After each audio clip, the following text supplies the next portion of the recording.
Hobbit that I am, I've tried my best to stay out of Iran war discourse. Much like a child, I've been closing my blinds and hoping that nothing ever happens, because I think it shouldn't be Britain's problem. It's not that I am ideologically opposed to military intervention. I think if you can get in, get out, topple a dictator, and no unintended consequences result from it, excellent. But having spent more than half my lifetime watching newsreels of Iraq, Afghanistan, Syria, and Libya, I've lost a little bit of faith in not just our armed forces, the UK and the US's capacity to wage regime change without unintended consequences, like mass migration resulting from those regions, or our leaders' willingness to close our borders to regions that we've just been bombing, because of course they wouldn't bring grudges over here when they arrive. But also, I just don't think it's going to work because um, I'm no military analyst here. I will link down in the description the excellent work of Faraz Modad, who's been appearing on both the Lotus Eaters and Peter McCormack's podcast explaining the unintended consequences likely to result from this war. I'll link that down below. But I don't know what the game plan is. It seems to be that the Americans are going in, admittedly, because Israel was going to strike with or without them, and are getting dragged into this war, and NATO countries, by implication, the UK included, now that we're allowing them to use our military bases after some reluctance. And we are going to bear the cost of it, not just in escalating oil prices, in the Strait of Hormuz being blocked, so various exports like chemicals and oil and gas are not going to reach us or the Asian markets, which we have exported our manufacturing to. How wise of our globalist leaders for the last few decades. But also that we're likely going to see a mass influx of Muslim refugees, asylum seekers, unvetted, just allowed straight into our borders. And one of the things that sours me on this is, so I went to Israel last year. I got the call, got taken on the trip, and I remain as indifferent to the country as I was when I went. Nice food, terrible driving, we shouldn't be fighting their wars for them. Simple as. And when I was out there and I was speaking to ardent Israeli nationalists, members of the IDF, I was saying, look, I get not wanting to live with Hamas and Hezbollah at your borders all the time, but you have to understand that when you do desolate these embedded terrorist networks in these countries, this then manufactures consent for my treacherous leaders to inflict these dangerous jihadists on me. Costs, crimes, demographic replacement result. And if you're interested in ensuring that you have allies across the world, maybe don't punish the populations of those countries that possibly could be your friends, if not for the unintended consequences or your indifference to those consequences that result from you fighting wars in the region. And the response I got was, hey man, that's your government's problem. And that indifference means that any support by a patriot in the US or UK for a regime change war overseas is conditional on the consequences it will inflict on our countries. And the consequences that it inflicts on my country is those conflicts recreate themselves on our streets. For example, 4 Iranians have just been arrested on suspicion of spying on Jews in London. The Met Police said the men, 1 Iranian and 3 dual British-Iranian nationals, which we shouldn't allow, were detained early on Friday, and this was last week, at an address across North London and Hertfordshire on suspicion of spying for Iran. This comes after 3 illegal migrants, fake asylum seekers, from Iran were arrested and charged last year on terror offences. 1 came in via small boat, I think 2 came in via a lorry. So our country is just replete with Islamic Iranian spies. We have members of the IRGC, the Iranian Revolutionary Guard, living, I think one's in social housing at our expense, as Douglas Murray pointed out.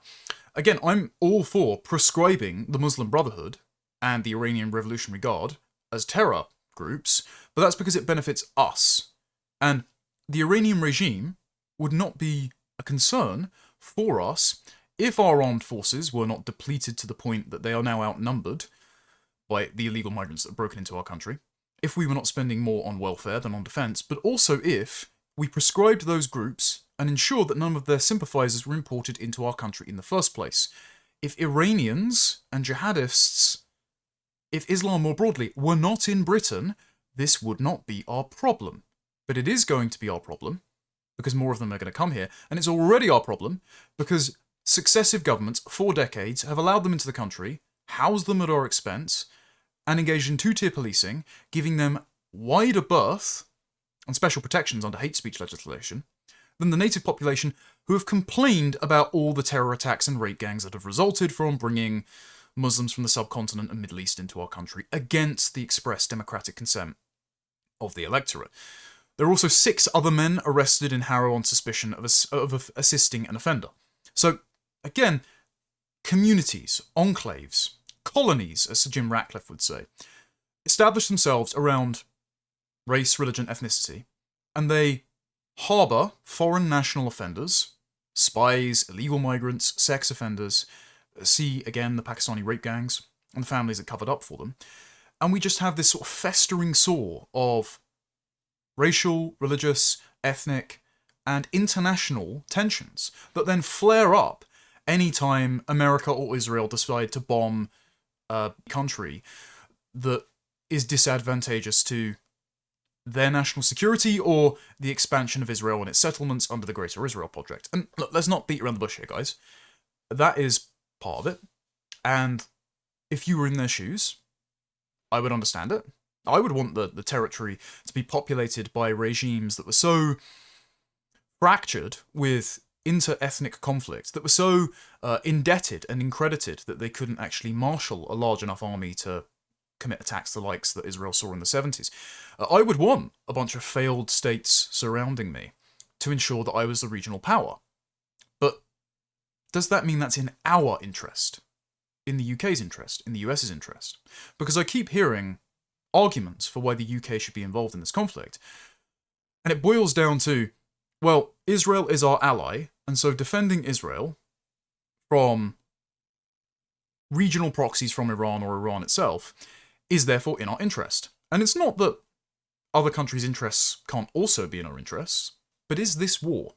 And judging by the number of Iranian spies, illegal migrants breaking into our country, but also through legal means, the number of communities that sympathise with the mullahs, the Iranian regime, and the proxies across the region like Hamas, Hezbollah, Islamic Jihad, Palestinian Authority, is it in our interest to provoke that while our present leaders will do nothing about it and instead continue to give it demographic fodder by importing people from those regions, especially as Shabana Mahmood, Britain's Muslim Home Secretary, is now creating new safe and legal routes for refugees directly from those countries to get charter flights sponsored by Muslim NGOs in this country. So is it in the interest of patriots in this country to encourage military intervention in the region, no matter how much we may hate the Iranian regime? Again, you're not going to get anyone, you'd be hard-pressed to find someone more critical of Islam than me. There's very few people, other than ex-Muslims themselves.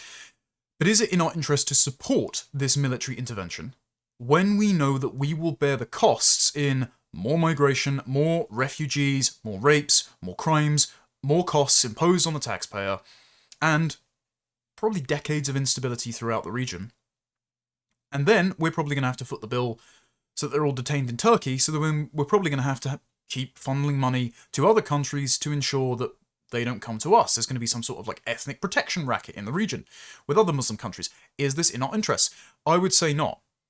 And the domestic Muslim population are already responding.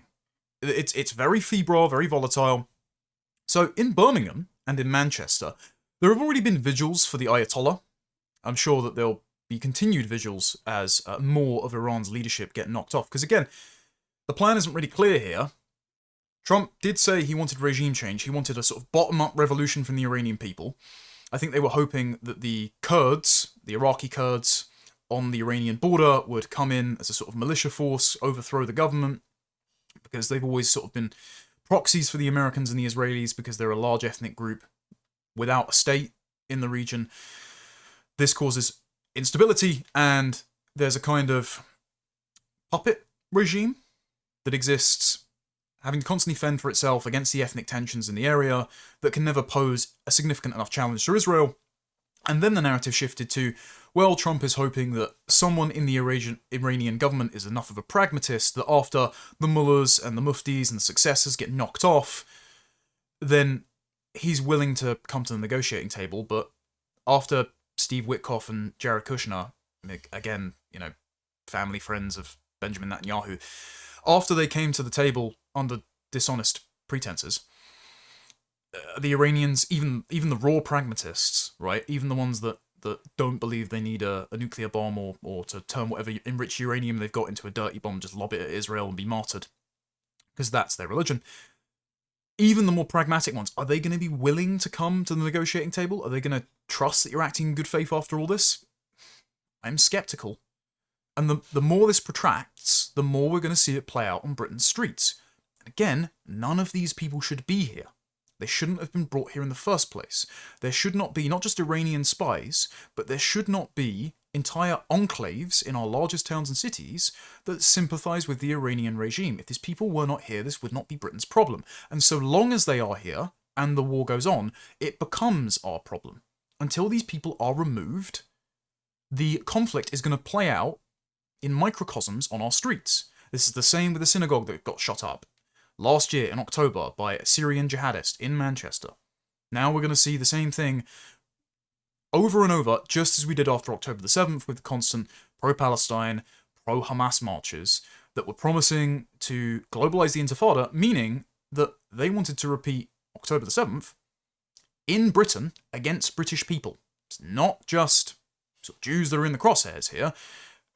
It's that, and this is part of the Islamic leftist alliance, Jews code as white, even though they're not. And so, because Israel's a white settler colonialist state, you have to do the same to all white settler colonialist states, which means Britain. We shouldn't have to put up with this, but the longer the war protracts, the more problems we will have. As the Telegraph reports, there was a vigil here that was held at the Imam Reza Cultural Centre. It was attended by the lawyer Ahmed Yaqub and Shahid Butt, who is a convicted terrorist who is standing as a candidate in the local elections. Demonstrators were carrying pictures of the Ayatollah Khomeini and chanting Allahu Akbar, because of course, and burning the Israeli flag, and also led chants of Bomb Bomb Tel Aviv, because of course John Bolton is famous for parodying that song. I think it's by the Beach Boys, where it's Bomb Bomb Bomb Bomb Bomb Iran. So excellent. We've got like ancient tribal religious Middle Eastern blood feuds playing out in Birmingham, in Manchester, and soon to be London as well. The scenes in Birmingham mirrored a similar protest held in Manchester the previous night, when demonstrators burned images of Benjamin Netanyahu, the Israeli Prime Minister. Again, I'm not particularly outraged if people don't like Israel. I have the same feelings about Israel as I do Iceland. I'm not Jewish, I'm not a Zionist, it's not my country, it's not my problem. If they want to engage in military action, unilaterally, if they feel that they can defend themselves, fine, do that. I shouldn't be involved. Unfortunately, second-order effects mean we are involved, which sort of forces us to have to talk about it, and I don't want my country flooded with third-world jihadists that I'm going to have to pay for, that are going to put my family at risk, that are going to kill innocents. Just shouldn't be an issue. And we shouldn't have hostile colonies agitating for more of them to be brought here, but we do, and so until we remove them, it's going to be a continued problem that we shouldn't have to deal with.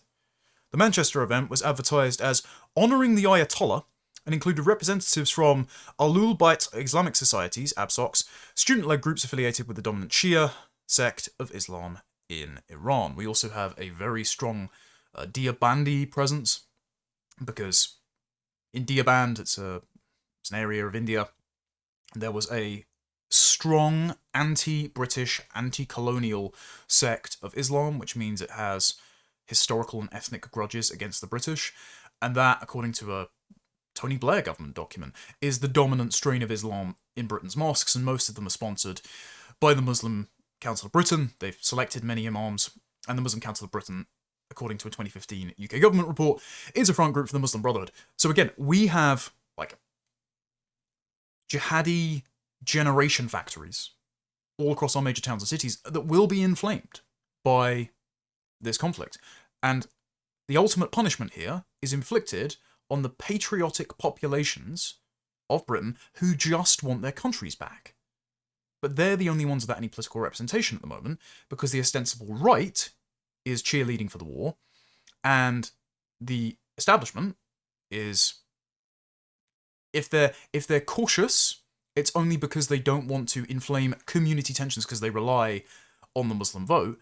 And the only people that are against this are the Green Party, but they're pro the Islamification of the UK because they campaign for open borders. They have the exact same opinions on social issues, on environmental issues, as Keir Starmer, Bill Gates, and Goldman Sachs. They just don't like Israel very much. It's the only dividing line, which is why they seem like an anti-establishment left option. But I mean, they agree with the establishment on literally everything else. And as we'll get onto later, there's only one right-wing option, which is restore Britain. But currently, there's only one MP in Parliament, and he's Rupert Lowe, and he's standing alone.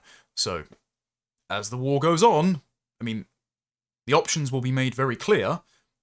We don't really have anyone fighting our corner in the UK at the moment, because everyone is either cheerleading for the Muslim community, or at least not wanting to piss them off, or they're saying, well, Britain should be involved on behalf of Israel. They're genuinely saying, this is a war in Israel's interests, therefore it's in Britain's interests. And I'm sorry, sometimes those interests do diverge. And it's okay to say that. It doesn't make you anti-Semitic. It's okay to say that our interests do not lie in the Middle East at the moment, because we've got too many problems at home. And at this Manchester vigil, video shared here by Connie Shaw, like, Muslims are going around like they're the sons of Batman in The Dark Knight Returns. They're on horseback, patrolling, attacking anti-Ayatollah, anti-Iranian regime protesters, and the police are just letting them do it. This is conquest. They come to our country, they establish colonial outposts, from which they use remittances to extract our tax money and send it back to Pakistan and Bangladesh and India, to the tune of billions every year. And the majority of them, I mean, like 33% of Pakistanis and Bangladeshis don't work a day in their lives. The majority of them don't contribute more in taxes than they take out. So it's literally just raiding my pocketbook for thousands every year. Every hard-working Brit is punished every year to become the piggy bank of countries that hate them. And then, as soon as foreign conflicts kick off, they explode on our streets. You've got militias on horseback, representatives of the Muslim community. And when this English chap goes up to them, he is incredulous. He's saying, they're on a horse. Are you going to arrest them, officer? And listen to what the police officer tells him. They should be being nicked. Should be being nicked, officer. They've just been chasing people on horses. Why are they not being nicked? With the greatest respect, what do you want me to do and pull him off the horse? Yeah. What? If they had a Union Jack on, they'd be off the horse. Well, I'm not going to pull someone off the horse, mate. If they had a Union Jack on, you would. Couldn't put it better myself. Again, the phrase two-tier policing means we feel like second-class citizens in our own country. We do not feel in possession of our own country, because Muslims can ride around as they did a few years ago with cars, with megaphones in Jewish neighborhoods saying, we're going to sexually abuse your daughters and get off without charge. But it's not just important when it happens to Jewish people, right? I'm not saying any disrespect to my Jewish friends. It's very important when it happens to us, because when it happens to Jewish people, it's wrong. But much like the protagonist in Welbeck's Submission, I must say there is no Israel for me. There is no escaping to anywhere else for me. If there are Muslim patrols riding around on horseback, enabled by the police, who would dismount such men were they flying the Union Jack or engaging in Operation Raise the Colours, then who holds the power here? It's not the English in their own country. It's the communities. And those communities will continue to grow because of the disruptive action currently happening in the Middle East, and they also won't be paying the price for it in inflation, in increased energy bills or gas prices or food prices, because their very presence in our country is subsidised by the hard-working taxpayers, like me, like the rest of you, who are going to be paying higher prices, and don't have the state giving them loads and loads of money to their mosques, to their businesses, in housing benefit, in universal credit and other benefits. We don't have the assistance of the state. We do not have the state working in our interests. But we're going to be paying for it. I'm sorry, it shouldn't be my problem. And it will be my problem, because as you know, I live in London. I'm one of the last Englishmen left in London, and it's coming straight to London. So this is the Al-Quds March, named after the Arabic word for Jerusalem. It's held annually in London, and obviously this year it's going to be tinged with complaints about intervention in Iran and across the Middle East more broadly. Of course, Hezbollah have now decided to jump into the Iranian conflict, which, as Firaz pointed out, is stupid, because the Lebanese government have declared Hezbollah's activity unlawful, and so that means that there's probably going to be a civil war in Lebanon at the same time as Hezbollah going to war with Israel, at the same time as war in Iran, meaning the entire region is going to be engulfed in conflict, and obviously Lebanon is quite proximate to the Mediterranean Sea, and so people are going to flow through there into Europe. And yet again, we're going to have a 2015-2016 era refugee crisis, which obviously resulted in the Reading stabbing and the Manchester Arena bombing and all sorts of other terror attacks. We're just going to see another upsurge in jihadist murders by people that never needed to be here in the first place, purely because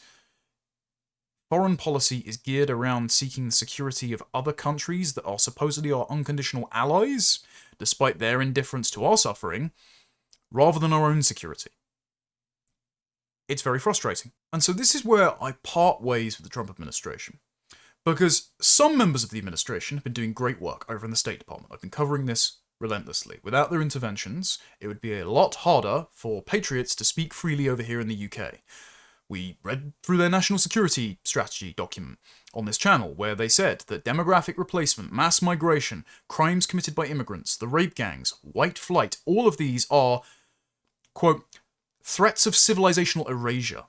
They're speaking in very grand terms in ways that our own politicians don't, on behalf of we patriots here in Britain, for which we thank them.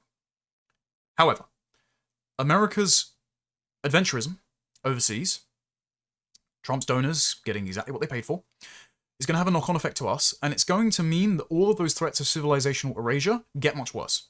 And so when President Trump lambasts Keir Starmer in an interview originally printed in The Sun, saying that Starmer has not been helpful, I never thought I'd see that.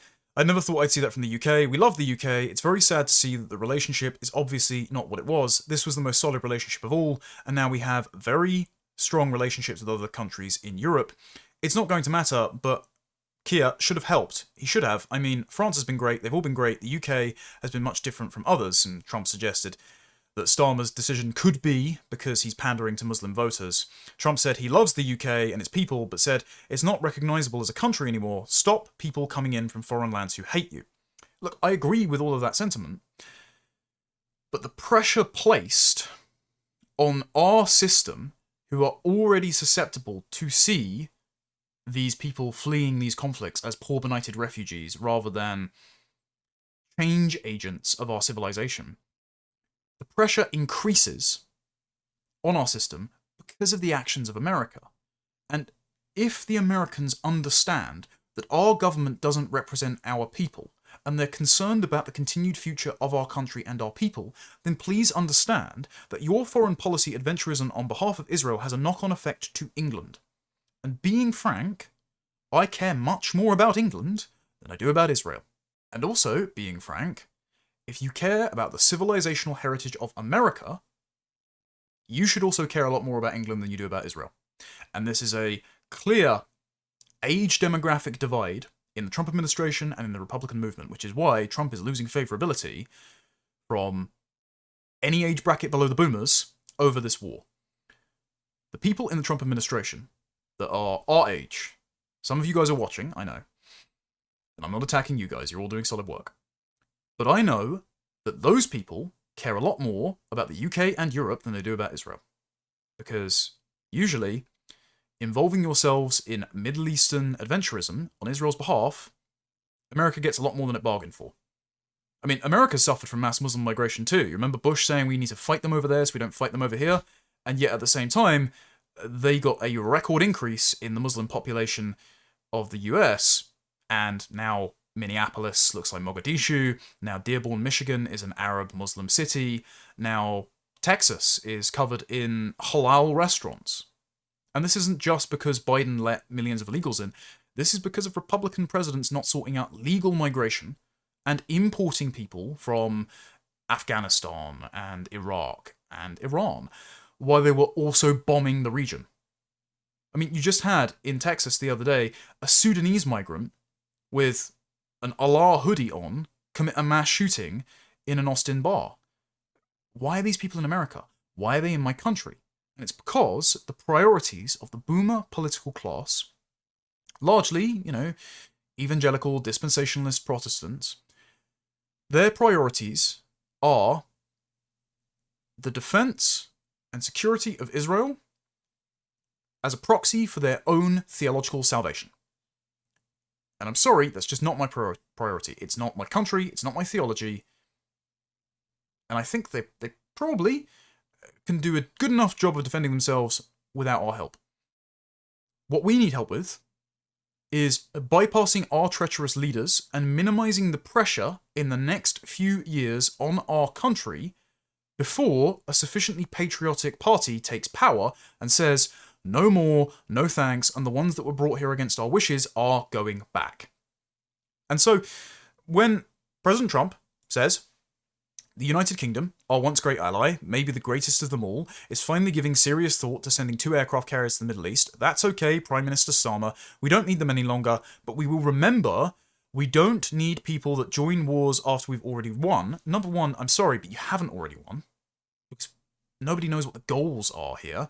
Is it regime change? Is it to prevent Iran's nuclear program? What does regime change look like? I mean, the only clear goals seem to be destabilizing the region so that Israel is the only regional power. And hey, who knows? If Israel becomes a regional power compared to the other Islamic states, it could be advantageous to us.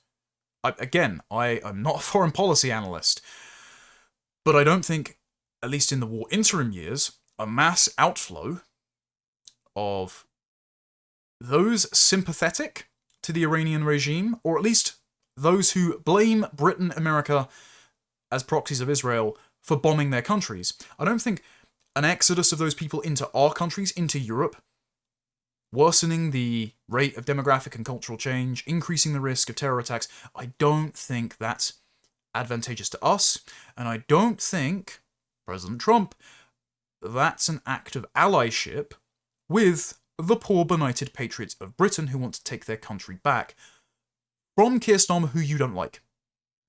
And bear in mind, the people that are coming in as a result of this war, despite Keir Starmer's inaction on it, despite him dragging his feet, they're going to get special protections from the UK government. So they're going to appoint an Islamophobia czar. This is a 47-page strategy that's been leaked to The Spectator. A special representative on anti-Muslim hostility will be created in the government to enforce a non-statutory, so non-legally binding, but normative, for policymaking, definition of anti-Muslim hatred. So what they're going to do is champion efforts across the UK to tackle hostility and hatred directed at Muslims and those perceived to be Muslim.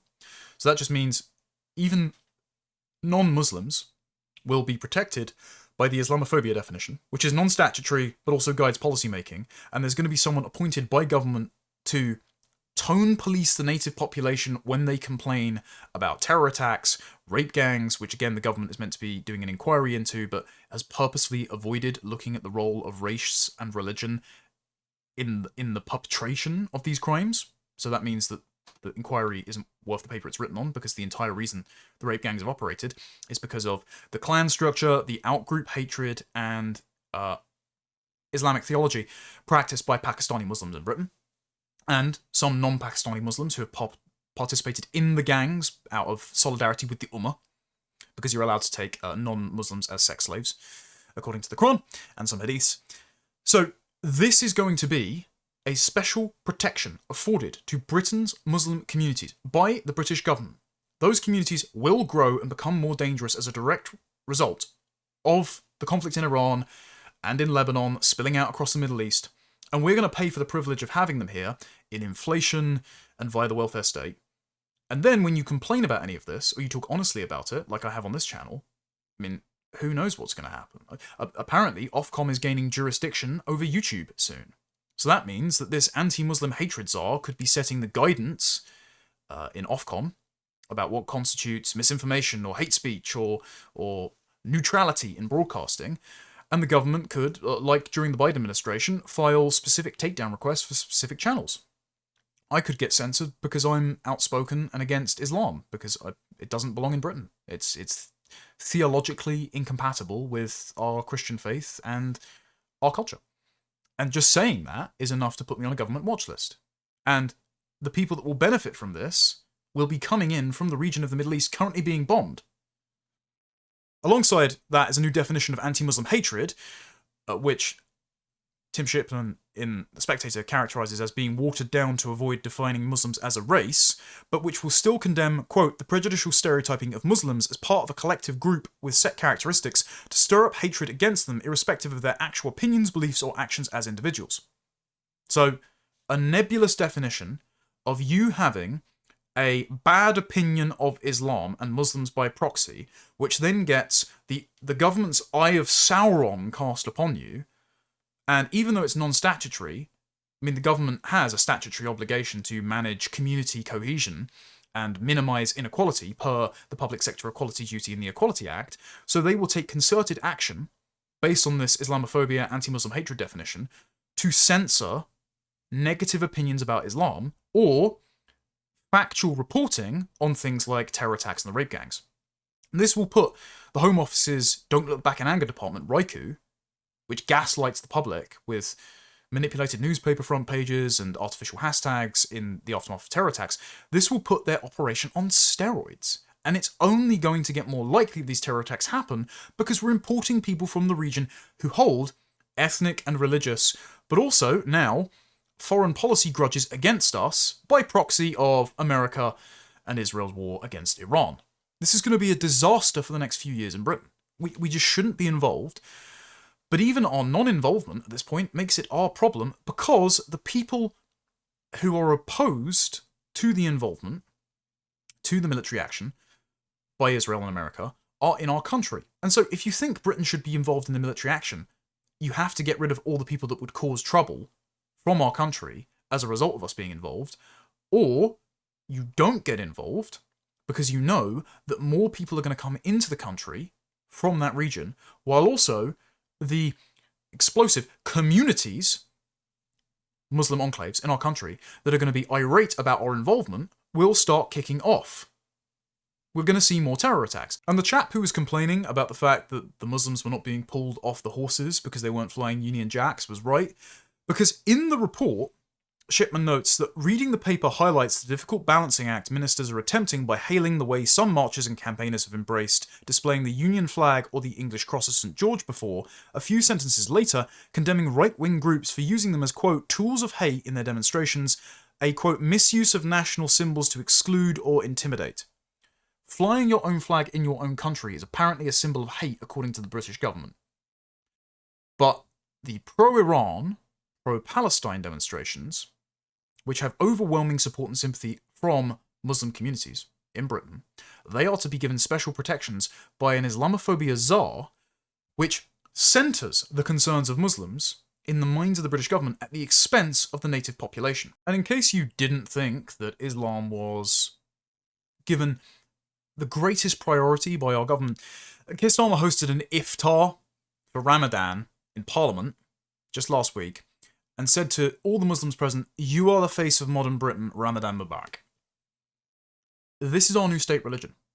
And so, America and Israel going to war with Iran is going to have disastrous knock-on effects to Britain, because all of these people are in our country. They shouldn't be. They should be removed.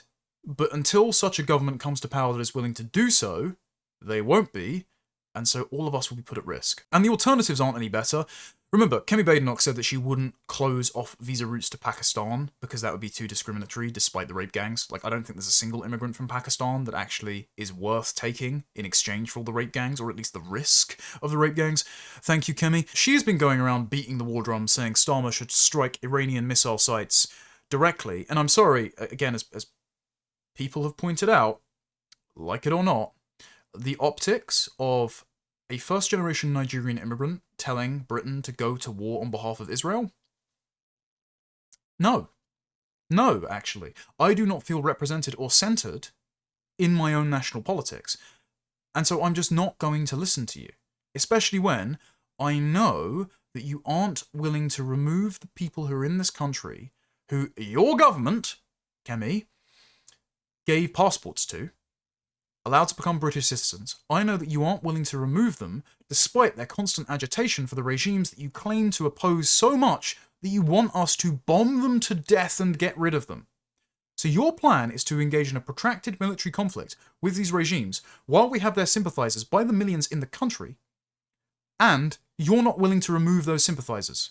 Instead, you're just gonna give vague speeches at Policy Exchange insisting on integration. Oh, well done. Yeah, there are people that haven't integrated. I could have told you that 20 years ago. Thank you for being so late to the party, like you are to everything else, Kemi. I'm sorry, but it's untenable.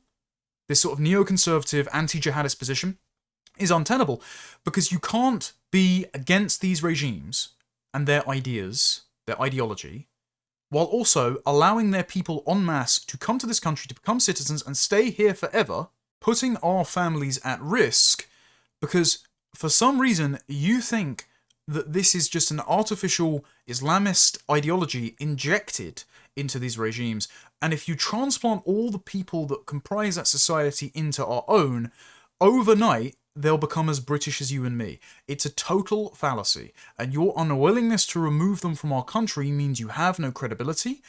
You are basically just promising to put my family in more danger of a rape or a terror attack, and I'm just not doing it. And do you know who else is? Reform UK. The presumptive next party of government is beating the drums of war. Richard Tice, who, you'll remember, went to Ukraine, did the soy point at the Ukraine flag, is also an ardent Zionist, goes on anti-Semitism marches. He has posted in response to Dan Hodges. Dan Hodges is Jewish, by the way. Dan Hodges is the man that Gwaine Towler went to during UKIP to run their candidates past via Hope Not Hate. Richard Tice also deselected candidates according to Hope Not Hate hit pieces. Bo and Dan from the Lotus Eaters, remember. So Richard Tice and Dan Hodges should be basically on the same page as this sort of stuff.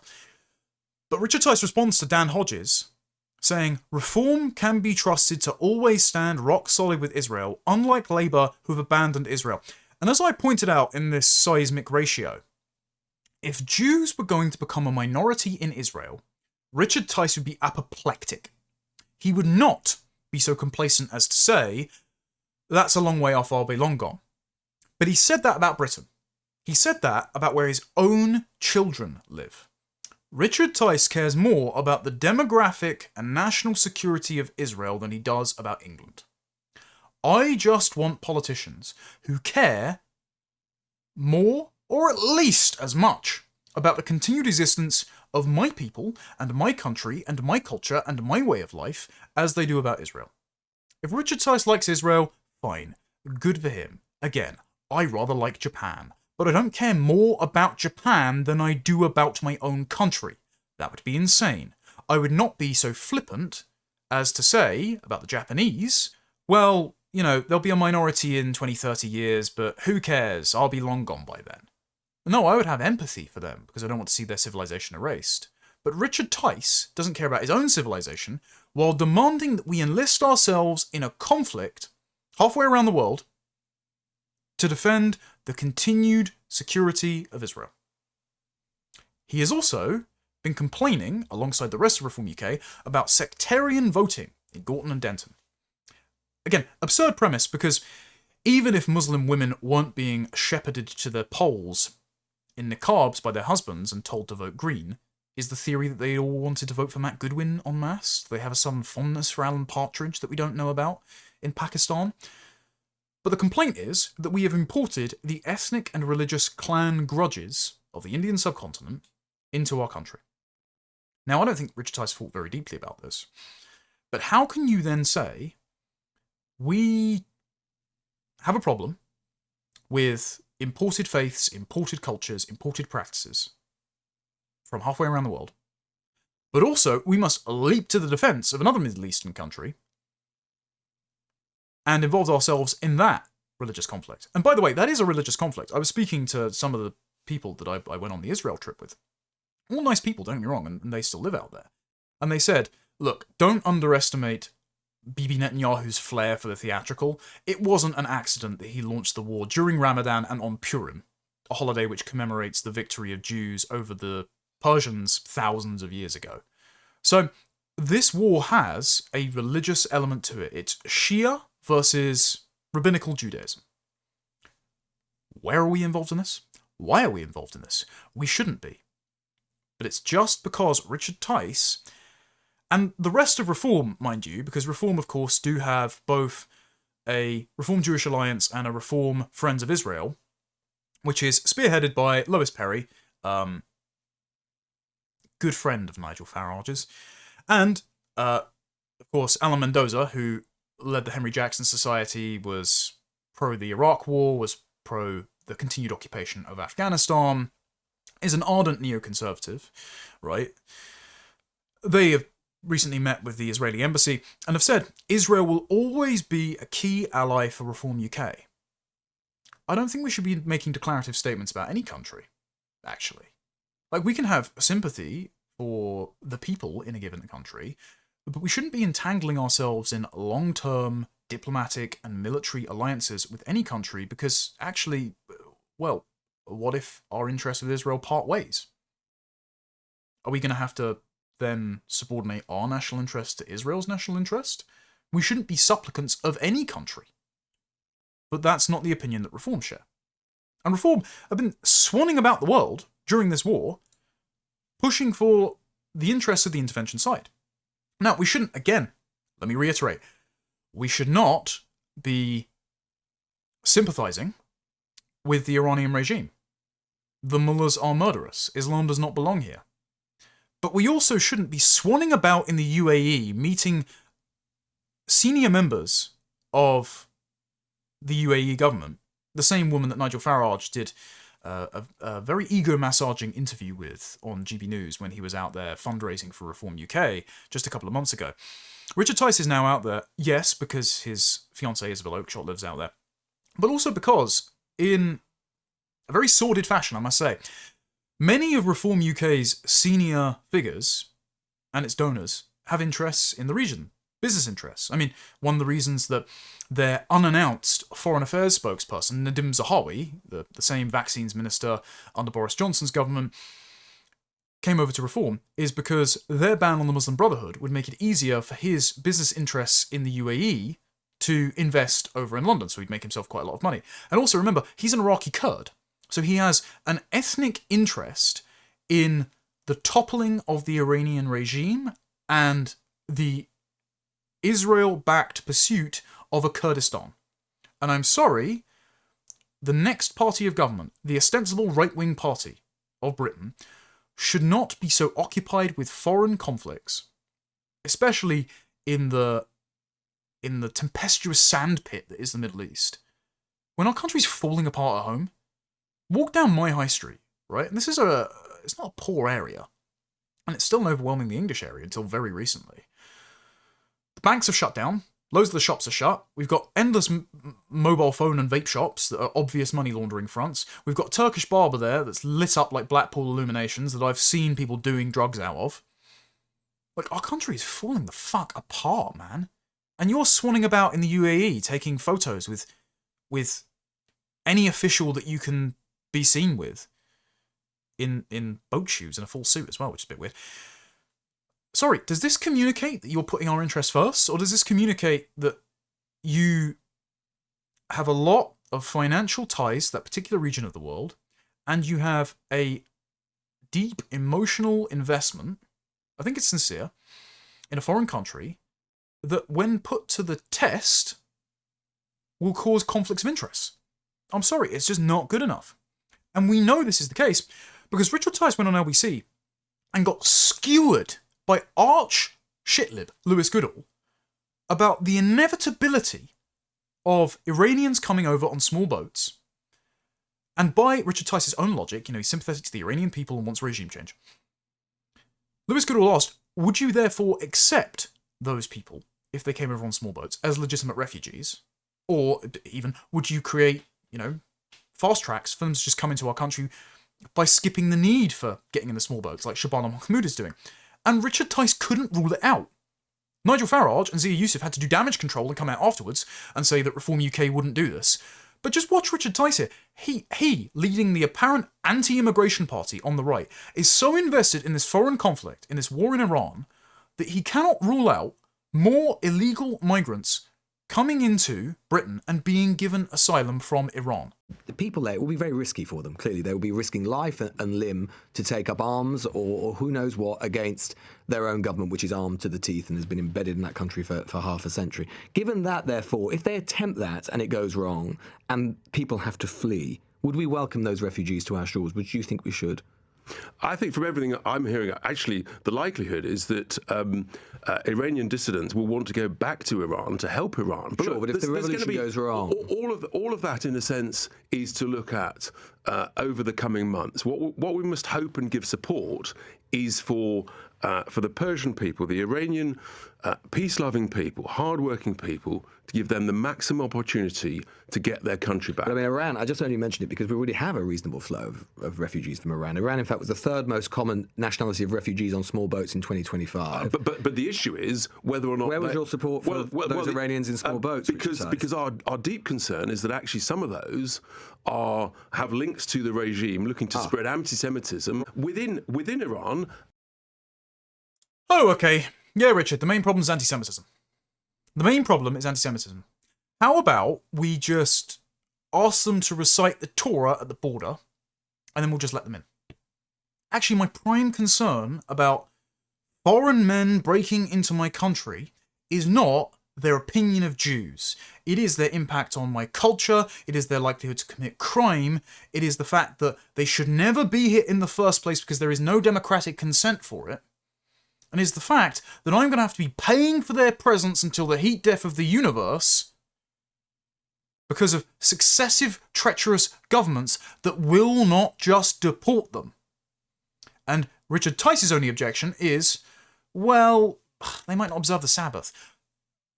Fuck off, Richard. Seriously. And this is a consequence of not thinking deeply. Truly, Richard Tice is an unimpressive man. I wouldn't trust him to run me a bath, let alone a government department. But this is Reform's senior position. They might say that it isn't, right? They might come out and say, oh no, we won't take any more refugees on small boats, we won't take any refugees from Iran, whatever. If you put these people in power, and you have them make decisions under pressure, they will make stupid decisions.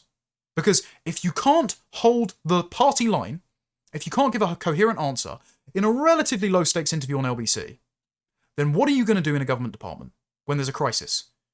Well, the same thing that Boris Johnson's government did. Betray us. Also, did you notice that Richard is so ardent about the Iranian people rising up to get their country back? But when there's a peaceful demonstration, like the Unite the Kingdom rally, he dismisses them all as that lot, his own voters. When we talk about getting our country back, regaining possession of our own country, by not becoming a hated minority in it, Richard Tice accuses Stephen Edgington of being obsessed with the prospect of our own demographic and cultural obsolescence, and then says, who cares, I'll be long gone. Totally indifferent to our possession of our country, but really cares about the Persian people's repossession of Iran. Don't get me wrong, it'd be wonderful if the mullahs didn't exist. It'd be wonderful if the regime could be toppled without any adverse consequences. I do not hold a candle for the Iranian regime or Islam in general. But there will be second-order effects, and if Reform are in government, I don't think they're going to be capable of handling them. There are those who are part of the regime who are very bad people, and there are those who are good people, and we should be supporting the good people. And you've just got to have the courage to tell it as it is. And should we support them if, as I say, if this revolution which you're backing goes wrong, you would welcome them if they appear on small boats? Let's back it to go right. That is what we've got to be totally focused on. As you say, there are bumps in the road, so there will be bumps in the road, and you keep supporting good people. Genuinely a child's view of geopolitics. Well, we can support the good people, but we can't support the bad people, and let's see how it goes. No long-term thinking, no long-term planning, the most reductive and Manichaean view of things. Because yeah, the Iranian regime are evil, very, very bad. But are Israel's ambitions in this war one-to-one with our own? No. So that doesn't make them evil, but it also doesn't make them the unalloyed good guys. This is not a Marvel movie, Richard. And I am deeply concerned about the flippancy with which a reform government would treat this issue. And predictably, Richard Tice was wrong. There are up to 2.5 million displaced Afghans in Iran, and both the Migration Advisory Committee and other migration watchdogs are warning that they will likely flee Iran. They probably won't want to go back to Afghanistan because of the Taliban, and so they're going to come straight into Europe. So we're going to get probably millions more Afghans dispersed all across Europe and the UK. The population most responsible per capita for sex offences. Every single day there's a new Afghan rape. Every single day there's a new stabbing by an Afghan. The blood of Wayne Broadhurst is on the hands of every Conservative minister, including Robert Jenrick. But no, under Reform's current foreign policy plans, we're going to get more of them. Both before a Reform government, and, no matter what the damage control says after Richard Tice's interview, possibly after. Because, remember, again, they are full to the brim with Boris Johnson's cabinet ministers who brought them here in the first place, and so I do not trust that they've had a Damascene conversion, especially, and I was willing to give Robert Jenrick the benefit of the doubt, but especially after he is texting his economic plans to George Osborne, who was the alternative pick for the US ambassador to Peter Mandelson, who admitted that while in government, he and the Conservatives did nothing about the rape gangs, so they didn't think they could politically profit from it. These are the people who, if Reform won an election, would be tasked with handling this crisis, and with also reversing it. And remember, by the way, the Afghans that were allowed into our country automatically got indefinite leave to remain. So many of them will have British citizenship now. And Farage has already said he is categorically against stripping citizenship. So if in a refugee crisis, if this happens, right, and they come into our country, and it's deemed unsafe under Shabana Mahmood's new plans to revise citizenship, to revise refugee grants every 30 months, if it is deemed unsafe, if they are given an expedited route to citizenship under Shabana Mahmood's new safe and legal routes, and these people get British citizenship, and a Reform government comes in, we are going to be stuck with them forever. This is going to be an absolute unmitigated disaster resulting from the war in Iran. Our current treacherous government will not stop these people from coming in, and a Reform government would not remove them. What are we doing here? This is a disaster. Goodall was right, by the way. The Iranians have been the third highest nation for asylum claimants in the last year.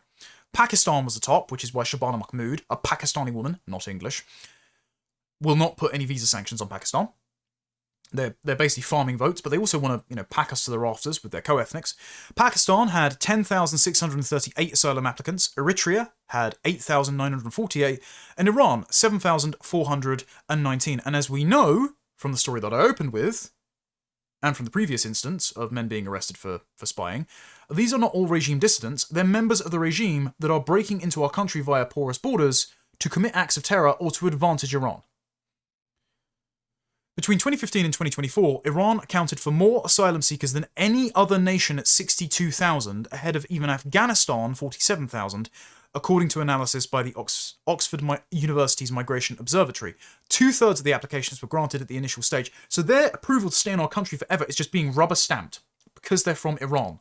And so if you displace people from Iran and Afghanistan, then they're more likely to get approval to stay in our country forever, and they're also more likely to commit sex and terror attacks. And Reform seem complacent about the conditions that will cause their mass migration to our country, and at least are incoherent on their willingness to allow them to stay. And so they just can't be trusted. These forecasts are also even more grimly coming out of the Financial Times, by the way.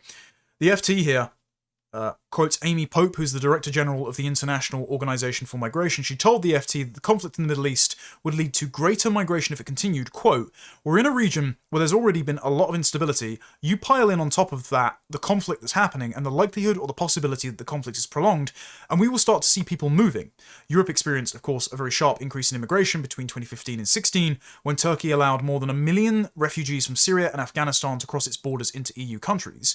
Europe has also taken in more than 4 million million Ukrainian refugees who fled the country after Russia invaded in 2022. By contrast, Pope said the EU governments were now keen to have a much more comprehensive early-on approach as opposed to waiting for the conflict to bleed over, particularly given the anti-immigrant sentiment present in many countries. Yet, directly because of the behaviour of the immigrants. We don't want them here.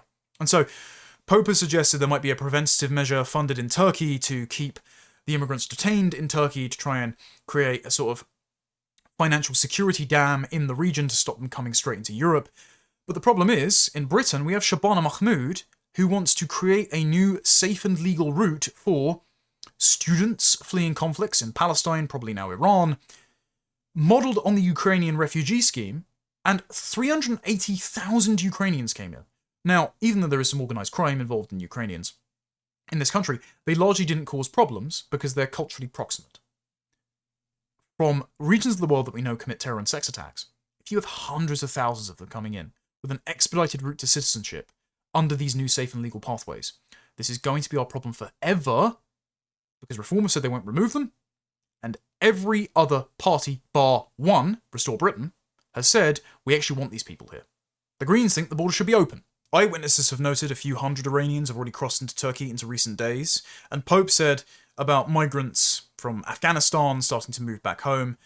She said that despite fragile conditions there, we expect to see more of that. We expect to see more going to Iraq, the surrounding areas. So if the conflict spills over into other Middle Eastern countries, then that's going to cause a mass exodus into Europe that, frankly, our governments are neither prepared for nor willing to prevent.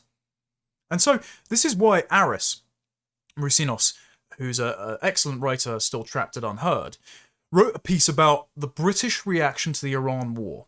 And he posted this paragraph independent of the piece that is worth reading out, because he said, when faced with a serious question of Britain's national interest, Reform, who he said he was previously open to voting for but now is not because of this conflict, unfortunately chose to twerk on stage for Trump and Netanyahu.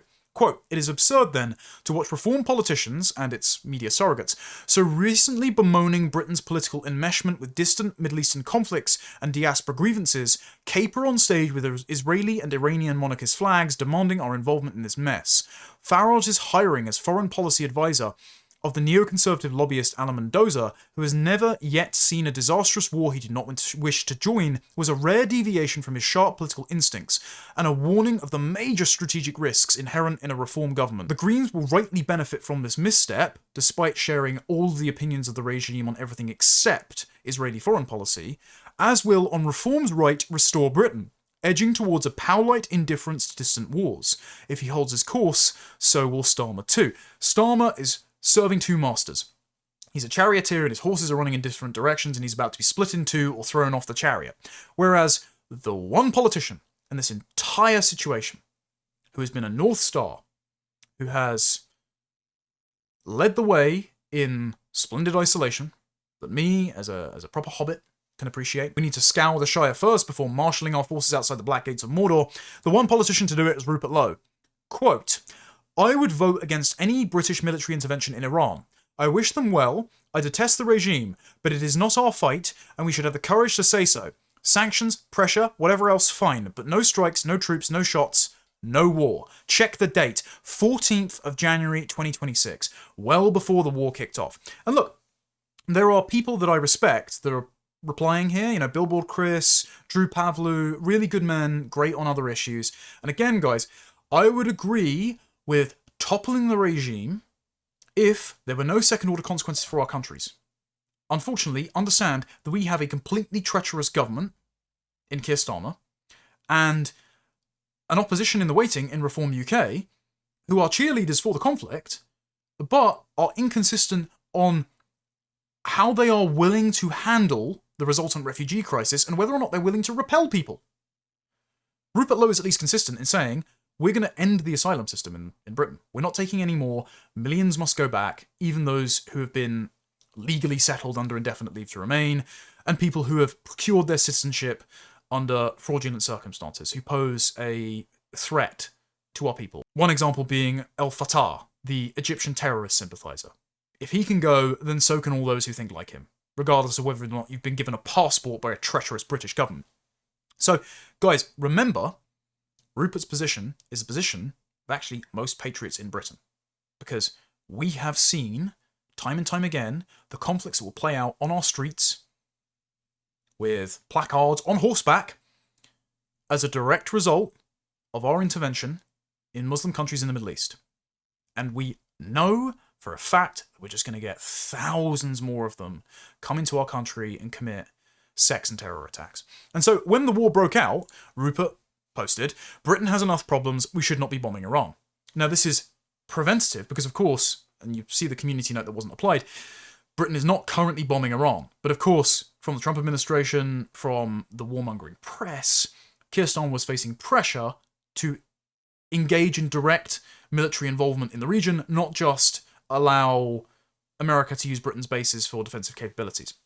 And by the way, it's not like the Iranians won't blame us anyway, because they still think that they'd still blame the British Empire for installing the Shah before the Iranian Revolution in 79. They still hate Britain, regardless of whether or not we're engaged in a direct conflict.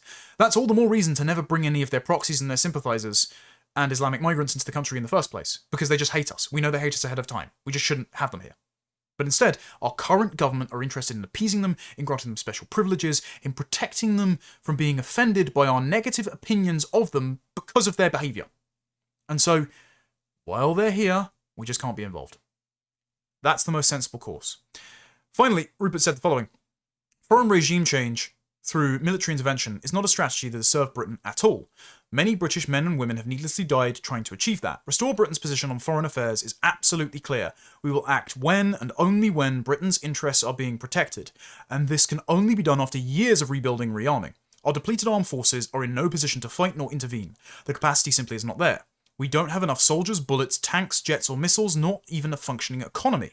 The Americans are in a very different position to us. They are operating on an entirely different level. Their decisions are their decisions. We must accept the honest truth that our military has been brutally hollowed out, our economy is failing, and our country is crumbling away. That must come first every time."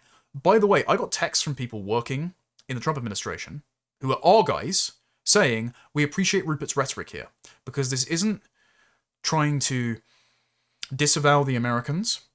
This isn't saying that they are waging an illegal war or any of these weirdly left-wing appeals to international law that some right-wingers have made in reflexive response to not wanting to be involved in this altercation.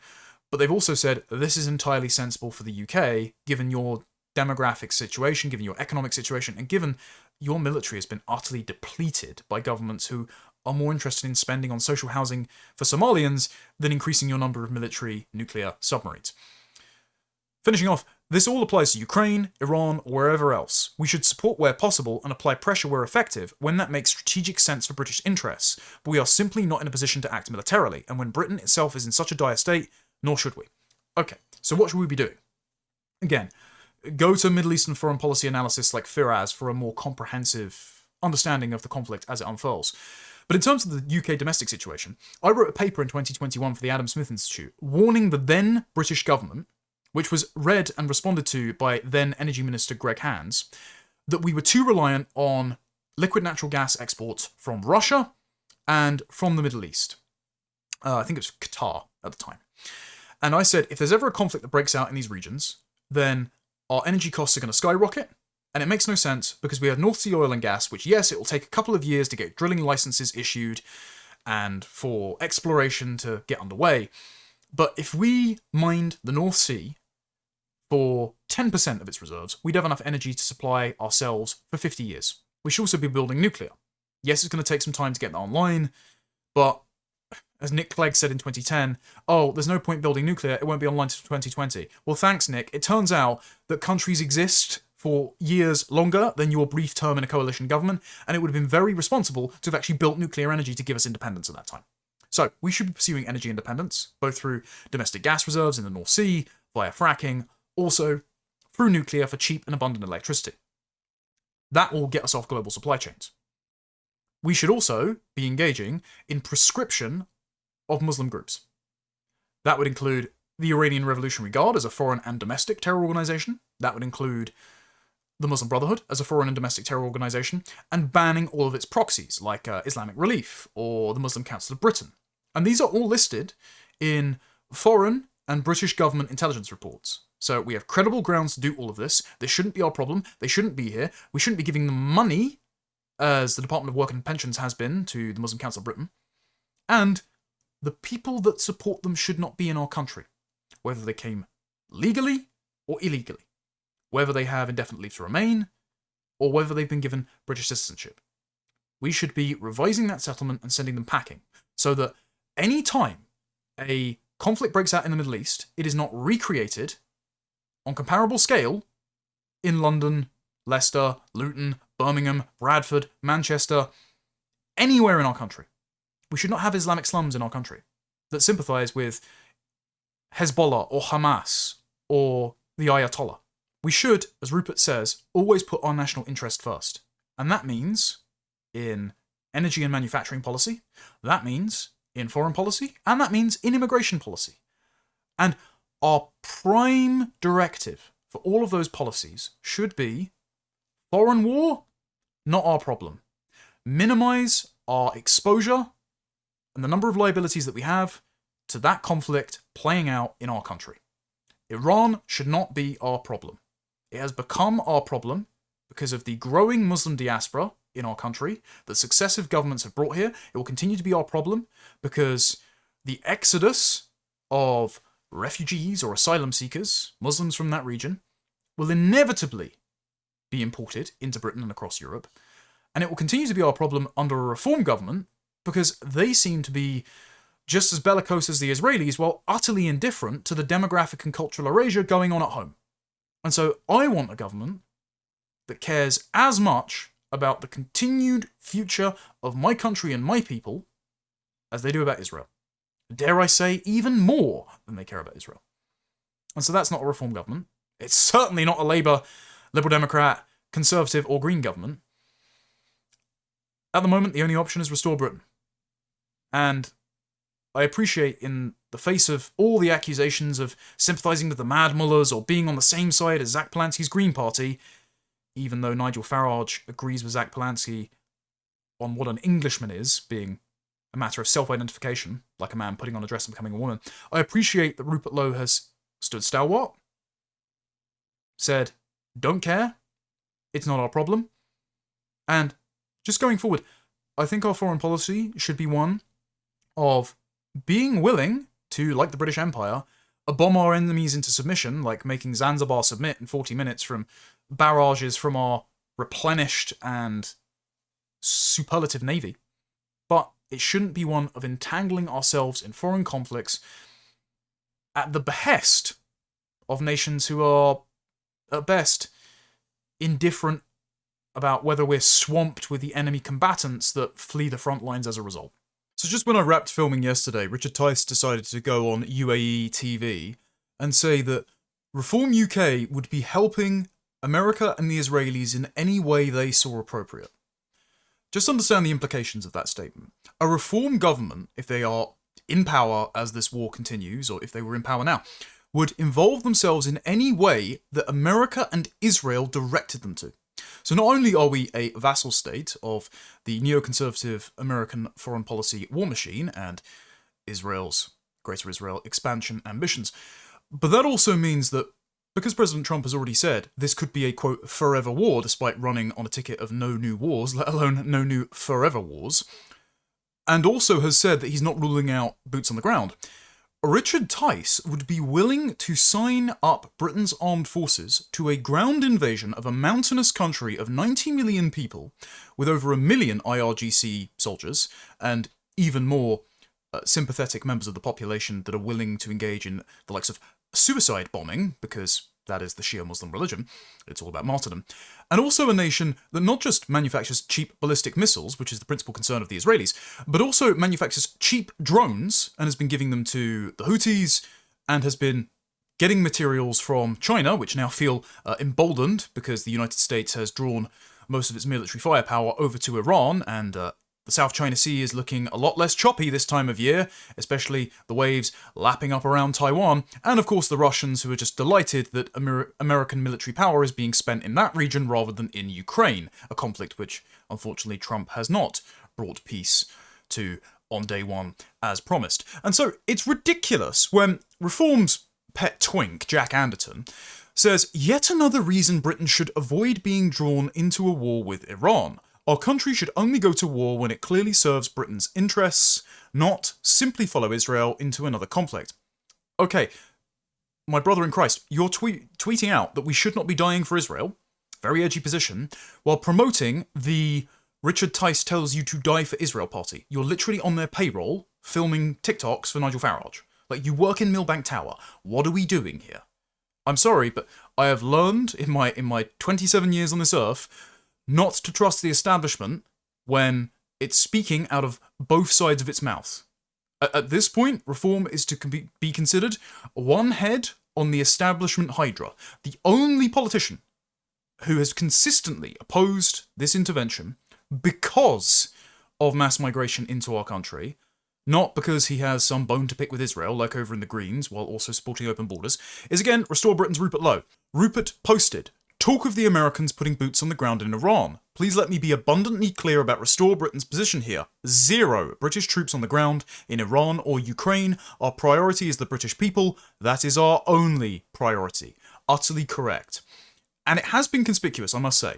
Let me finish on this. It's contentious, but it's necessary. It has been conspicuous to see Reform UK being so bellicose and blasé about a potential ground invasion of Iran, and Richard Tice being flippant about the admission of Iranian refugees into our country, with his only problem being anti-Semitism.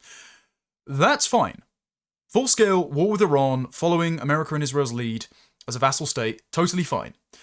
But mass deportations of the family members of the Pakistani grooming gang perpetrators who knew about the rapes and covered it up, well, that calls for Rupert Lowe not only to be expelled from the party, but, as Nigel Farage admitted only a couple of weeks ago, for the police to be called on him by Zia Yusuf under false pretenses because, quote, we had to get rid of him. Nigel Farage considers mass deportations a dark and dangerous use of rhetoric, beyond all bounds of morality and decency. These are quotes from Farage.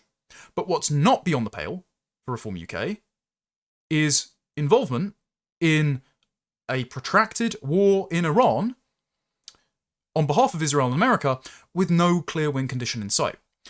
And for Tommy Robinson, mass remigration, the Steve Law's position of indiscriminate remigration of anyone who does not have native British ancestry, which is a position that I don't support, that is evil and to be opposed at all costs because it would mistreat Tommy Robinson's black friends who have done nothing wrong.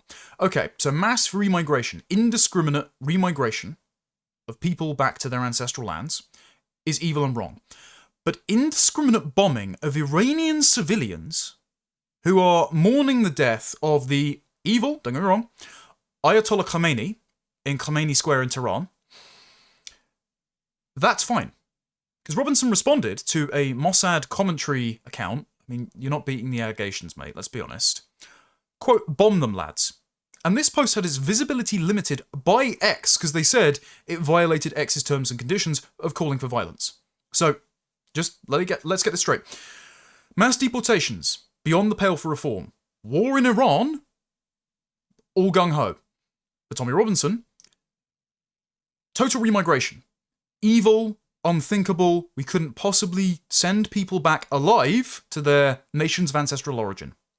Indiscriminate bombing campaigns of civilians in Iran, totally okay. I'm sorry, this morality is utterly warped. This was pointed out by Morgoth in his excellent Substack, which I'll link down in the description. We just shouldn't be involved. Iran should not be our problem, their proxies shouldn't be here, their supporters and sympathisers shouldn't be here, and we should not be involved in further destabilising the region, increasing the cost of food and fuel, and causing yet another European migration crisis that the Americans will not pay for, but the British taxpayer will pay for. It's not our war, it's not our problem, and the parties cheerleading for it do not deserve your support.